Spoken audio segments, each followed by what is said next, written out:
नमस्कार, मेरा नाम गौरव चौहान और मैं आयुष मिनिस्ट्री से सर्टिफाइड योगा प्रोटोकॉल इंस्ट्रक्टर हूँ।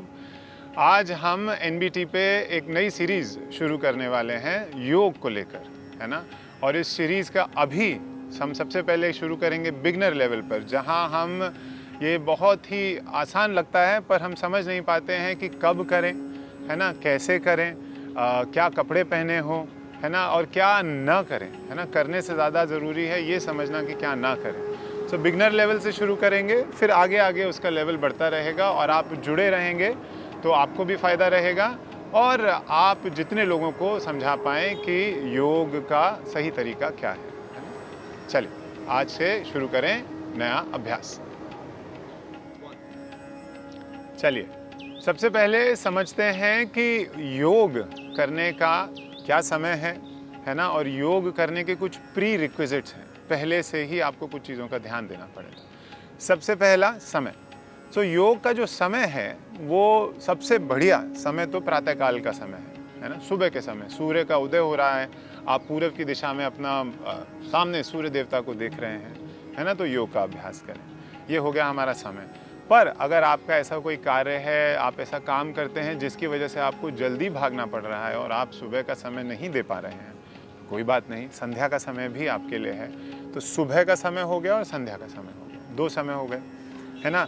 अब इसके बाद जहाँ आप योग करें वहाँ जो आपकी सराउंडिंग हो, है ना, एक तो समतल होनी चाहिए ज़मीन, उबड़ खाबड़ ना हो, है ना, प्रदूषित ना हो और खुले वातावरण में करें। बहुत ही ज़रूरी है, जब नहीं कर पा रहे हैं तो ही आप बंद एरिया में करें, वहाँ पर भी आपकी खिड़कियाँ खुली होनी चाहिए, है ना, इस बात का ध्यान रखें। अगला, अच्छा क्या पहन के करें। कपड़े सूती हो, कॉटन के हो तो बहुत अच्छा। आजकल बहुत ही अलग अलग तरीके के कपड़े आ गए हैं और बहुत ही टाइट होते हैं, है ना। टाइट कपड़ों में योगाभ्यास नहीं हो सकता। आपकी जितनी भी नाड़ियाँ हैं, है ना, इस शरीर की जितनी भी नसें हैं वो अपने आप खुल नहीं पाती हैं। अगर आप उनको दबा के रखेंगे तो काम नहीं कर पाएंगे, है ना। जब योगा का अभ्यास शुरू भी करें उसमें भी बहुत ज़रूरी है कि घड़ी, चश्मा, कुछ लोग अंगूठियाँ, कड़े ये सब पहनते हैं, इन सब को उतार दें, है ना। इनका आपके शरीर पर उस समय कोई ज़रूरी नहीं है, क्योंकि एनर्जी का फ्लो चलते रहने देना चाहिए, है ना। अच्छा, दूसरी बात, अब हमने कपड़े समझ लिए, ध्यान समझ लिया। अच्छा, शुरू करने से पहले पेट खाली होना चाहिए। सुबह उठे हैं, है ना, 2 गिलास पानी पिया, पेट को साफ करें। अपना मूत्राशय, मलाशय, इनको एकदम खाली करें। पेट को एकदम खाली करने के बाद ही योग का अभ्यास आपका सिद्ध होगा। दूसरा, अब आप संध्या के समय अगर कर रहे हैं तो आपके खाने में, जब आपने मान लीजिए लंच किया और आपके योगाभ्यास में कम से कम 3 से 4 घंटे का गैप रखें, है ना, तभी हम पूरा योगाभ्यास हम सही तरीके से कर पाएंगे। नहीं तो आपका खाना आपको तंग करता रहेगा, है ना। और अच्छा, शुरू हमेशा एक प्रार्थना से करें। एक प्रार्थना, जब हम भगवान से कुछ अपने लिए मांग रहे हैं तो वो अलग है, पर जब हम सारे विश्व के लिए मांग रहे हैं तो वो प्रार्थना बन जाती है ना। तो हमें प्रार्थना कर कर सभी के सुख की कामना, है ना। सर्वे भवन्तु सुखिनः सर्वे सन्तु निरामया, ऐसी बहुत सारी वैदिक प्रार्थनाएं हैं, उनका आप अपना शुरू कर सकते हैं, है ना, आह्वान कर सकते हैं। इस प्रकार आपने शुरू किया। और योग का एक सीक्वेंस है, हमें उसको भी समझना है। हम सीधा आसनों पर नहीं पहुंच सकते, आसन आसान नहीं है, उसमें स्थिरता लानी पड़ती है, मन की स्थिरता, शरीर की स्थिरता। तो उसके लिए सबसे पहले जो उसके प्री रिक्विजिट्स हैं, जो है सूक्ष्म व्यायाम, है ना, जो है हमारा शौच, और जो है हमारा क्रियाएं हैं, कुछ योगी क्रियाएं हैं जिनको हम बोलते हैं कपालभाति हो गया, है ना, धोती, बस्ती, नेति, ये सब षट कर्म है ना, जिनकी इससे आपका शरीर क्लीन होगा, है ना। आपका जीआईटी सिस्टम, आपका पूरा सिस्टम क्लीन होने के बाद जब आप योग का अभ्यास शुरू करेंगे सूक्ष्म व्यायाम से, शीतलीकरण व्यायाम से, और उसके बाद कहीं जाकर बाद में आपके आसन आएंगे।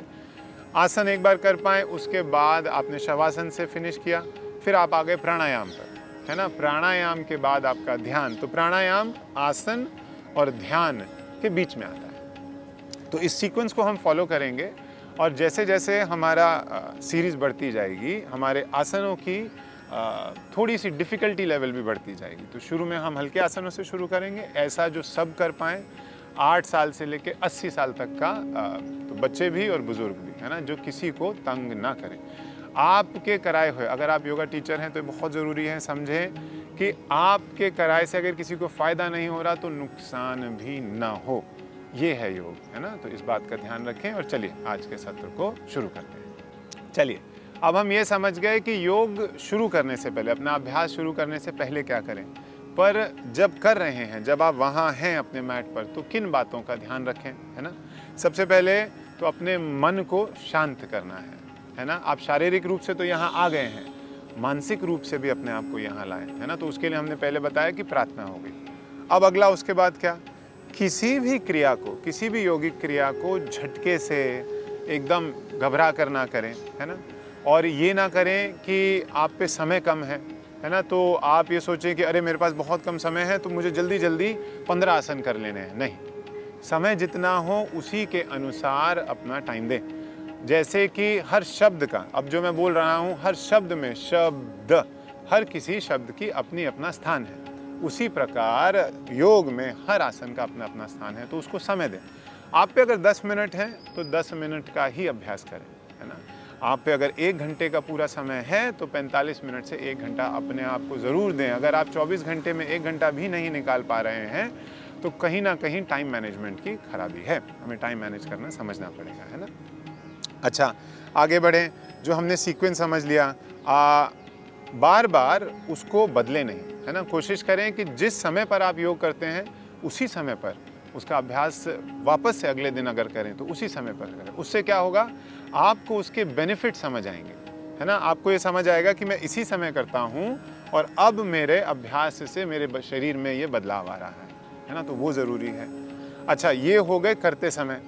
अब करने के बाद जब आपका योगाभ्यास पूरा हो गया, आपने शवासन कर लिया, आपने शांति पाठ, अपनी प्रार्थना भी खत्म कर ली, अब क्या करेंगे, इसके बाद आपको ये बात का ध्यान देना है कि आप 15 मिनट से आधे घंटे तक, है ना, ना कुछ खाएं ना कुछ पिएं। आपने योगाभ्यास किया है, आपने एक यज्ञ किया है ना। अब उसको एकदम से पानी ना डाल दें उस पर। अपने शरीर में अभी भी कुछ बदलाव हो रहे हैं, वो आपको दिख नहीं रहे हैं, है ना, पर उनको समझें, होने दें। 15 मिनट बाद अगर आपको स्नान लेना है तो करीब आधे घंटे बाद, है ना। तो अपना टाइम मैनेजमेंट, मैंने जैसे बताया कि अगर आप पे लग रहा है कि मुझे इतना समय नहीं है कि मैं नहाने का भी, तो योग का समय थोड़ा कम करके, अभ्यास का समय कम करके यहाँ पे गैप ज़रूर मेंटेन करें। कुछ खाना चाहें, हल्के खाने से ही शुरू करें, करीब 20-1 मिनट बाद खाना खाएं, है ना। 15 मिनट बाद पानी, 20-1 मिनट बाद खाना, और उसके बाद आप अपना स्नान कर सकते हैं। सीक्वेंस आपके ऊपर है ना। चलिए, ये मैंने आपको प्री रिक्विजिट, करते समय क्या ध्यान, और उसके बाद का समझा दिया है। आगे का अभ्यास करें शुरू। अच्छा, एक और बात, योग के कौन से आसन से शुरू करें। बहुत लोग ये भी थोड़ी सी गलती करते हैं कि कौन सा आसन मेरे लिए ठीक है, किस आसन से मुझे, किस में बैठूं, है ना। तो जिसमें मैं हूं अभी, इसे बोलते हैं पद्मासन, है ना, दोनों पैर ऊपर की तरफ निकले हुए। अब अगर आप पद्मासन आसान नहीं है ना, तो आसान नहीं है तो अर्ध पद्मासन है, जिसमें ये पैर नीचे गया, एक पैर ऑलरेडी ऊपर है, उसके नीचे आ गया, ये आपका हो गया अर्ध पद्मासन। आप मान लीजिए इस स्थिति में भी नहीं बैठ सकते हैं तो आपने लगाया सुख आसन, नाम ही इसका सुख आसन है। तो सुख आसन में, जिसे हम आलती पालती बोलते हैं, दोनों पैरों को आराम से रख लिया, है ना, ये हो गया आपका सुख आसन। अच्छा, अगला है, आप और भी कई हैं, जैसे वज्रासन है ना। वज्रासन में मैं हल्का सा उठूंगा, दोनों पैरों को अपने आप नीज पर बैठ गए, पीछे आपके हील बाहर की तरफ हैं और आप अपने बिग टो, पैर के अंगूठों पे आकर बैठ गए, आपका ये हो गया वज्रासन। ये सभी आसन हैं जिनमें आप अपना योग का अभ्यास शुरू कर सकते हैं। अब आप मान लें कि इनमें से कुछ नहीं कर पा रहे हैं आप, है ना, आपकी उम्र थोड़ी ज़्यादा हो गई है, या वैसे भी आप नीचे नहीं बैठ पाते हैं, तो कोई बात नहीं, चेयर पर बैठकर भी योगा होता है ना। आप बैठ भी नहीं सकते हैं, आप सिर्फ लेटे हुए हैं, किसी गंभीर बीमारी से ग्रस्त हैं, कोई बात नहीं, आप लेटे लेटे भी योग का अभ्यास कर सकते हैं। योग सभी के लिए बना है ना। ये जैसे श्वास है वैसे ही योग है, तो योग का अभ्यास रोके नहीं। अच्छा, एक और बात, योग को लेकर बहुत सारी भ्रांतियाँ फैली हुई हैं, और जितना हमारा ये सोशल मीडिया और ये सब बढ़ता जा रहा है, उतनी ही भ्रांतियाँ बढ़ती जा रही हैं, है ना। योग एक तो सबसे पहले समझे कि सिर्फ शारीरिक नहीं है। एक योग में और एक HIIT में और एक जिम में बहुत बड़ा फ़र्क है। योग में आपके आसनों के साथ या आपकी क्रियाओं के साथ, जिसको आप एक्सरसाइज बोलते हैं, उसके साथ ब्रेथ को आप जोड़ते हैं, जबकि और किसी भी प्रकार के एक्सरसाइज में इसका अभ्यास नहीं किया जा सकता है ना। योग आपको मनोवैज्ञानिक लेवल पर, नॉट जस्ट फिजिकल लेवल, अंदर भी काम कर रहा है ना, उसका ध्यान रखें। अच्छा, कुछ लोग सोचते थे और अभी भी सोचते हैं कि योग सबके लिए नहीं है, योग सिर्फ सन्यासियों के लिए है, या जो लोग गुफाओं में बैठे हैं उनके लिए। ऐसा नहीं है ना। एक आप गृहस्थ आश्रम में भी आप अपने नॉर्मल जीवन के उसमें जीवन जीते हुए भी योग का अभ्यास कर सकते हैं, है ना। सो ये किसी व्यक्ति विशेष या किसी धर्म का नहीं है, योग सबका है। और योग करते समय, है ना, जैसा मैंने पहले भी कहा, लोग सोचते हैं कि आजकल बहुत सारे नाम लग गए हैं उसके आगे, पावर योगा, बियर योगा और पता नहीं क्या क्या, है ना। कुछ नहीं है, योग सिर्फ योग है ना। कोई पावर नहीं, कोई कुछ नहीं। योग के प्रकार जैसे जैसे कि आपका आसन और आपके आप बढ़ते जाएंगे उसमें आगे, तो उसकी डिफ़िकल्टी लेवल्स बढ़ते जाएंगे, है ना। पर कभी भी ऐसे जो शब्द हैं पावर, है ना, इनका इस्तेमाल योग के साथ नहीं होगा। योग योग है, योग को योग ही रहने दें। चलिए, आज के एपिसोड में हमने समझा कि क्या करें, क्या ना करें, कैसे करें, किस समय करें और किस स्थान पर करें, है ना। इसी प्रकार हमारा ये पहला एपिसोड है और हम अगले एपिसोड्स में आपको योग की कुछ क्रियाएं दिखाएंगे। सिंपल होंगी, है ना। आपको उनको, आई होप आप अगले एपिसोड में भी जुड़ें और हम साथ में उनको मिलकर करेंगे। बहुत बहुत धन्यवाद आपको इस एपिसोड का देखने का। अगली बार मिलते हैं अगले एपिसोड में। Thank you so much. Hariom तत्सत।